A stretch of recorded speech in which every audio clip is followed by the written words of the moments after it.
வணக்கம் நண்பர்களே, இன்னொரு வீடியோவில் உங்களை சந்திக்கிறதுல ரொம்ப சந்தோஷம். வால்மார்ட், உங்களுக்கு வால்மார்ட்னா தெரியாத ஆளே இல்லை நம்ம இந்தியாவில் கூட.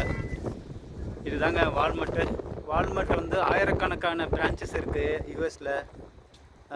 எல்லா ஸ்டேட்லேயும் வந்து வால்மார்ட் இருக்குது. ஒரு ஸ்டேட்லேயும் வந்து டிஃப்ரெண்ட் பிரான்ச்சஸ் இருக்கும்.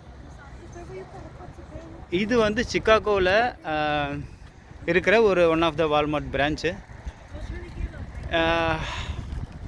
பாருங்கள் எவ்வளோ பெரிய இடம் பாருங்கள். கார் பார்க்கிங்க்கே கிட்டத்தட்ட வந்து எவ்வளோ ஏக்கர் தேவைப்படுது. அவ்வளோ கார்ஸ் இங்கே பார்க் பண்ணியிருக்காங்க. வால்மார்ட்ன்றது வந்து ஒரு உலகங்க. ஏன்னா இது உள்ளே போனீங்கன்னா உங்களுக்கு இது இல்லைன்னு சொல்லவே முடியாது. எல்லா ஐட்டம்ஸும் இருக்கும் உங்களுக்கு. அங்கே பாருங்கள், ஃபார்மசிக்குன்னு தனியாக இருக்கும். உள்ளே வந்து பார்த்திங்கன்னா உங்களுக்கு வெஜிடபிள்ஸு, ஃப்ரூட்ஸு, அப்புறம் வந்து dressing materials, A to Z அது. இதில் நிறைய பேர் நீங்கள் பார்த்துருப்பீங்க. பட் பார்க்காதவங்களுக்கு நான் உங்களை வந்து சுற்றி காட்டுறேன், வீடியோ எடுக்கிறேன். அடுத்த வீடியோவில் சந்திப்போம்.